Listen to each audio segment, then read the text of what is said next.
Enter the Dragon is widely regarded as one of the most iconic and significant martial arts films ever made.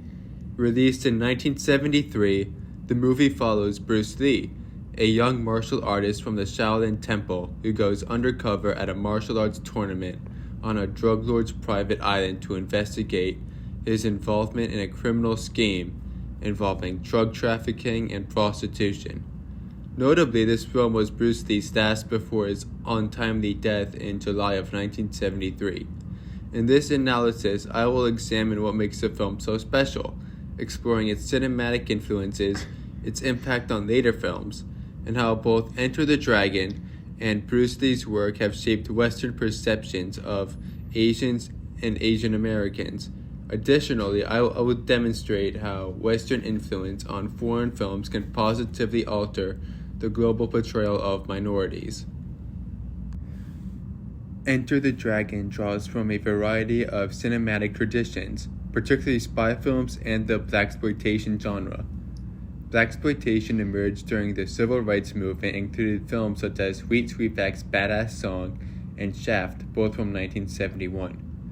These films, often starring charismatic black protagonists, were often defined by their sexual themes and resistance to oppression. While critics in the black intelligentsia often disapproved of the genre, these films gained popularity among both black and white audiences. Bruce Lee drew on blaxploitation elements in Enter the Dragon, especially through the character of Williams, played by Jim Kelly. Williams is initially harassed by two racist police officers, whom he fights off effortlessly in the first scene, establishing his confidence and rebellious spirit. In another scene, he is seen sleeping with several women, showing his sexual assertiveness. Given that these traits align with the emerging blaxploitation genre, it is clear why Enter the Dragon would catch on in the US. Bruce Lee was also deeply influenced by the James Bond franchise, especially the Sean Connery films. At its core, Enter the Dragon is a James Bond movie. Lee's character is sent by British intelligence to infiltrate a martial arts tournament to investigate a crime syndicate, a plotline reminiscent of the first Bond film, Dr. No, released in 1962. In Dr. No, Bond is sent to Jamaica to investigate the disappearance of a British agent, much like Lee's mission on the island to investigate a missing spy. Both films feature wealthy, eccentric villains who operate from elaborate lairs on remote islands. Moreover, both Bond and Lee's characters share certain personality traits. They're both suave, self-assured, and very skilled in combat. However, while Bond is infamous for his womanizing, Lee's character resists temptation.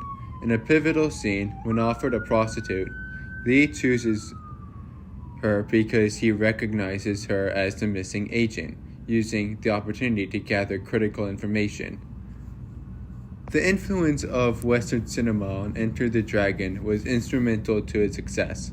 The film became the highest-grossing martial arts film of its time, grossing $100 million worldwide, equivalent to approximately $710 million today, when adjusted for inflation. Beyond its commercial success, Enter the Dragon has left a lasting legacy, particularly in challenging prevailing stereotypes of Asian Americans. The film's role in dismantling anti-Asian stereotypes is explored in Enter the Dragon, Exit the Stereotypes by Derek Coops.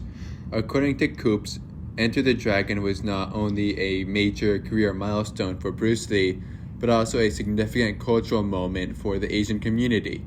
Coops notes that the film gave the world its first Asian idol, which helped shift global perceptions of Asians and Asian Americans. Prior to these rise, relations between Asians and Westerners, mainly Caucasians, were defined by conflict. As a result, Asians were largely portrayed as enemies or stereotypes in Hollywood, especially during World War II and the Vietnam War. This perception led to terrible consequences for Asians. For instance, following the attack on Pearl Harbor, 125,000 Japanese Americans were unjustly imprisoned. and Asians were often depicted as the mortal enemy of America in films. These Asians were commonly portrayed by white actors using exaggerated Asian features, as seen in Mickey Rooney's portrayal of a Japanese character in Breakfast at Tiffany's. Although these perceptions did not change overnight, Enter the Dragon marked a pivotal moment in improving Asian and Asian American representation in Hollywood.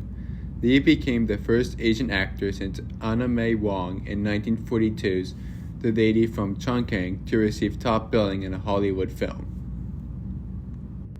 The film's success also led to the emergence of a genre known as Bruceploitation, with actors like Jackie Chan, Michelle Yeoh, and Donnie Yen continuing to make martial arts films that brought Asian culture to Western audiences.